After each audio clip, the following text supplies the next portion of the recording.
Okay, so when you are examining economic growth, you need to be aware, as you have been introduced to in chapter 1 on the PPC, and as you will be dealing with throughout chapter 6, 7, and 8 on macroeconomics, there are two types of economic growth.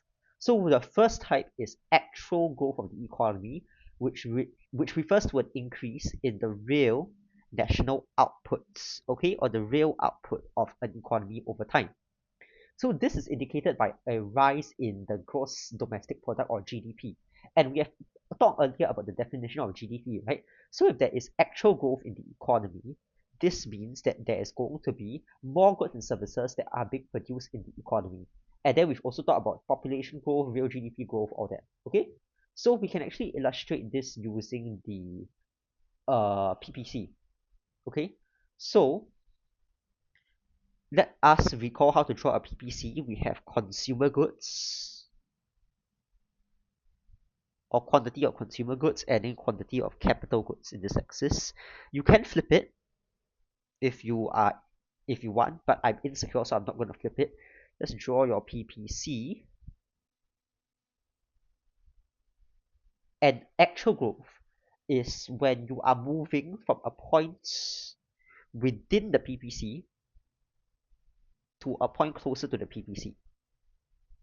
So this is actual growth. I'm expanding the real output because my quantity of consumer goods produced will increase when I move from point A to point B. My quantity of capital goods on this axis will also increase. So therefore, because my production of both types of goods increases, there is a rise in GDP. Okay, so I hope you are familiar with the ADAS model so that you can appreciate what I'm about to draw for you. I'm going to, yeah, by the way, the reason why I'm doing this, I seldom use the iPad to record, but the reason why I'm doing this is because I realized GoodNotes is a lot more friendly to draw ADS diagram than OneNote. So here we are, okay? Uh, AS curve, basically, just recap how to draw the AS curve. You have your three segments, and then the vertical segment, yeah.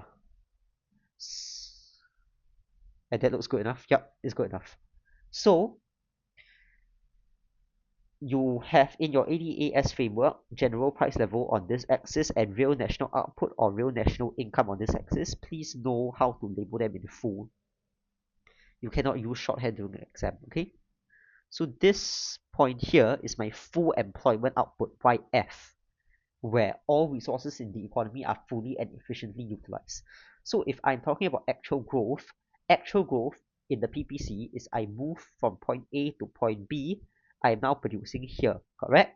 So for actual growth on the ADAS diagram, it means that initially my AD is here. And then I'm going to shift my, hang on, let me draw that a bit to the left, okay? So initially, let's say my AD is here. I'm going to shift this entire curve up. My aggregate demand is going to increase from AD0 to AD1, as you can see here. So we can now label our price axis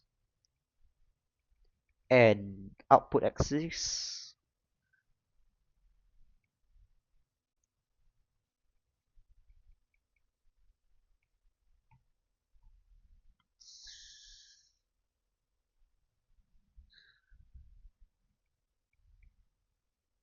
Okay. And this is going to be your initial real national income or real national output, your new real national output, and general price level is going to increase, causing demand pull inflation. But you don't need to worry about this now. We're just focused on the analysis of the output.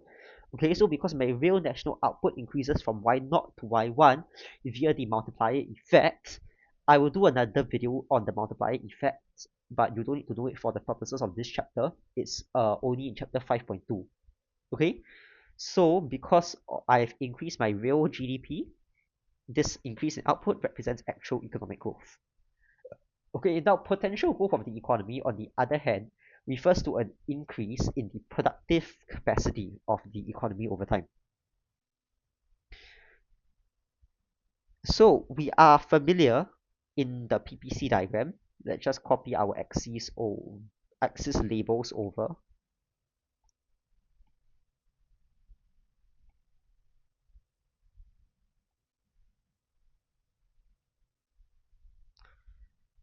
initially I have a PPC here, PPC naught, okay?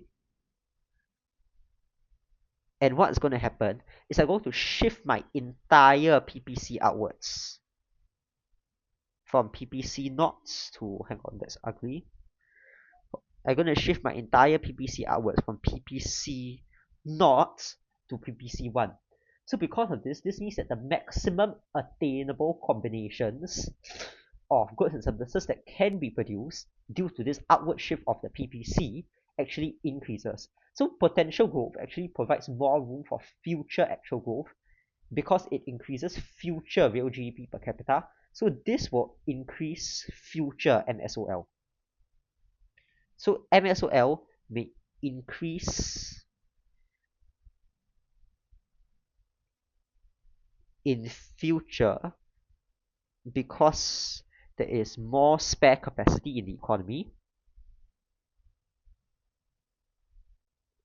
and this means that there is going to be greater room or greater greater room, because we've already used the word capacity, greater room for future actual growth.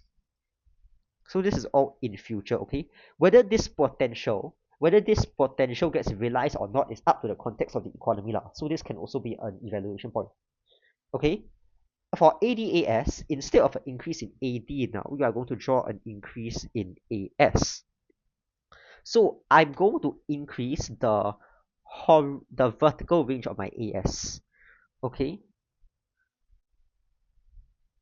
No, hang on.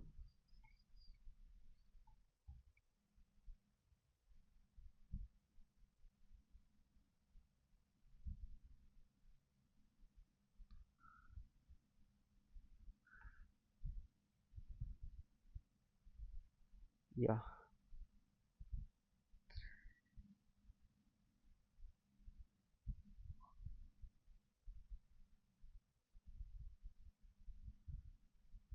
So as you can see, remember earlier on I talked about the full employment output YF, right? So initially, hang on, I label both first, then only I explain to you, okay? So initially, my full employment output was here, YF. This is the output at which all factors of production or all resources in the economy are fully and efficiently utilized. So now this is going to increase, it's going to shift rightwards to YF prime. So this is what I mean by increase in productive capacity. And this actually, if my AD stays constant, you will be able to see that not only does this lead to cost push deflation, we'll explore that in chapter 6.3, as seen by the decrease in price from P0 to P1, but also the fact that just from this alone, by increasing supply, my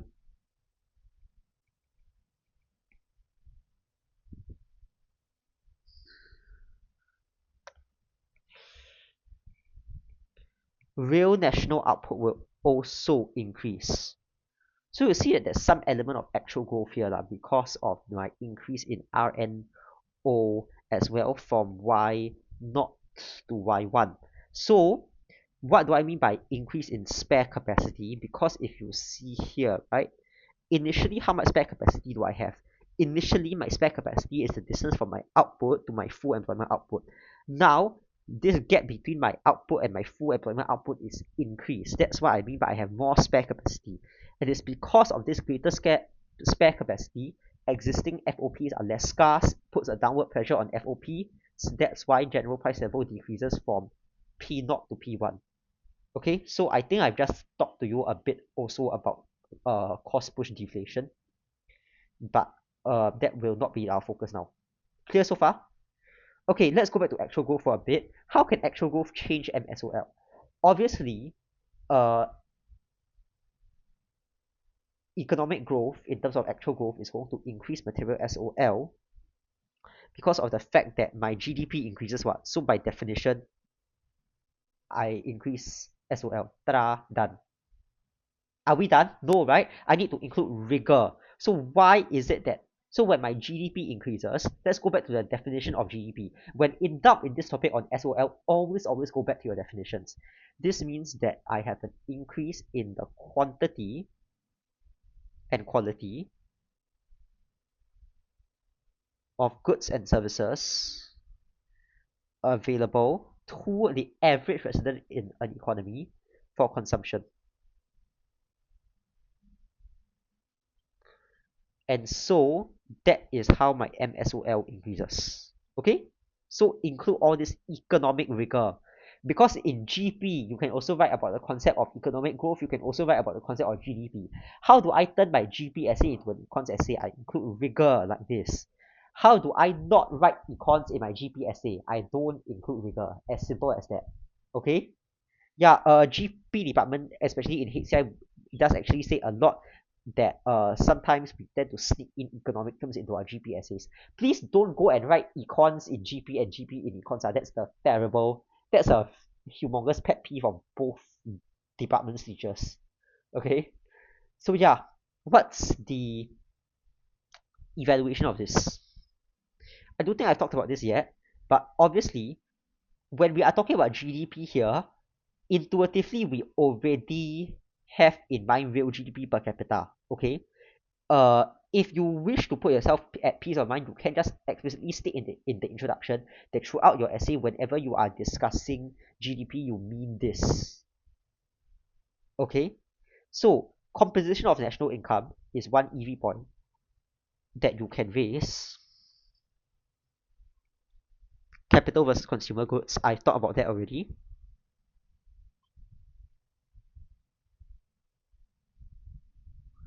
Second EV point, okay, is you can talk about income inequality within a country. So this is a new point. I'm going to explain it for a bit. Okay, you don't need to draw the Lorenz curve, even though it's in your notes. Knowledge of the Lorenz curve, analysis of the Lorenz curve is not required in the syllabus. Okay, but what this basically means, right, is that if I have a very uh high Gini coefficient. So Gini coefficient is from 0 to 1. Okay, the higher the Gini coefficient is, the higher the level of income inequality. So obviously, if I want low inequality, I want a very low Gini coefficient, right? So you can analyze this with respect to Gini coefficient. So obviously, if the Gini coefficient of the economy is very high, it means that the improvement in SOL, any improvement in SOL due to increase in GDP, is it does not affect everybody in the economy, because this increase in national income is not evenly distributed. So this will overstate the improvement in SOL of an average person. Okay? Please note that inequality is not the same as inequity. Okay, equity is a microeconomic goal that we have talked a lot about. Equality and equity 不是一样的，明白吗？ Okay. Now, naturally, I've said this earlier that when you have economic growth, it may not necessarily improve NMSOL. Okay, what's the reason? Actually, okay, I realize I made a mistake. I shouldn't have. Okay, can you make the following change on the template? NMSOL, actually the arguments are similar across both actual and potential growth. Okay? I'm so sorry. But basically, economic growth may not necessarily lead to an improvement in MSOL, because if you talk about the fact that, for example, we have examined this a lot earlier already, right? If my economic growth comes at the expense of negative externalities, ayo. Did I press? No, I scared me. I thought I pressed undo. Where's my what? Okay. Yeah, I'm sorry. I'm not familiar with GoodNotes. Anyway, so obviously there may be the possibility of negative externalities in the economy. disamenities, etc. associated with economic growth. You can illustrate with examples. I've thought a lot about the examples earlier. I'm not going to go through. What's the evaluation? Can you improve NMSOL through economic growth? Yes, you can potentially improve, but this is very conditional. What are some of the possibilities? For example, you can say that therefore there is going to be a increase in, because as a result of the country becoming wealthier, right? You can see that there's an increase in healthcare spending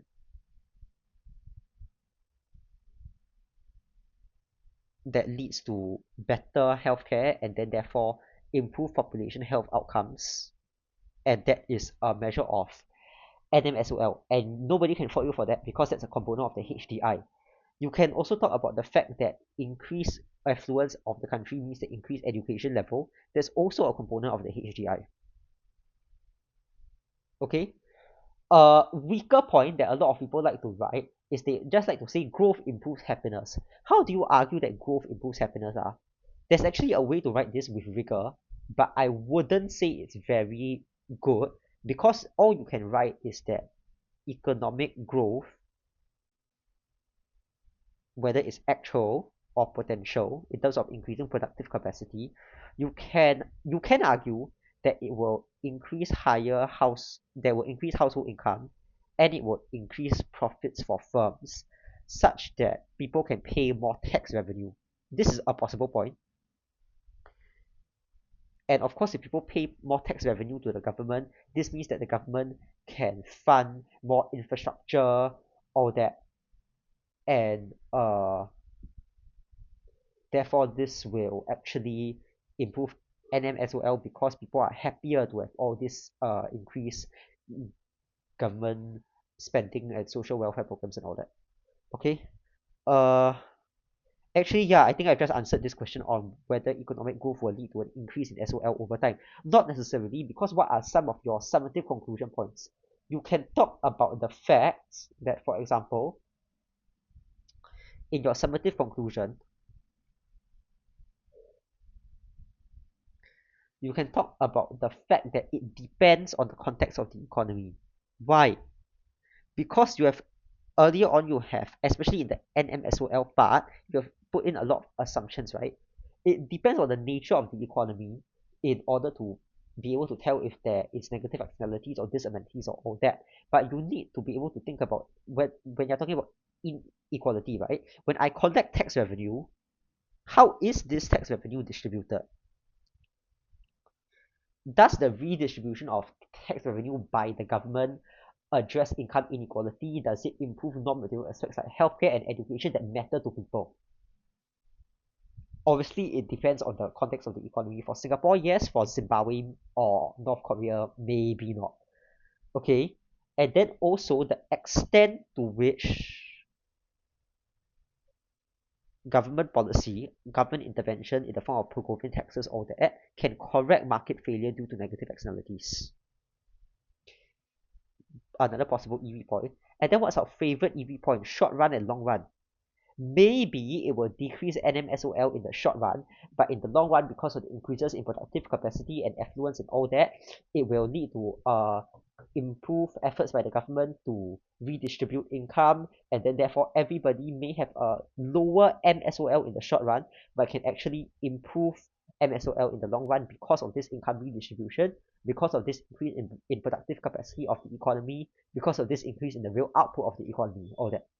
Okay, so all these are things that you can discuss. I think I've talked a lot about SOL. It's a very dry topic. It's my least favorite topic as well. And as you can see, there's a lot of fluff. But I hope you have been able to appreciate certain parts of macroeconomics through this introduction to SOL. And yeah, I will explain more on the K effect whenever I get to it, such that you understand the multiplying effect better.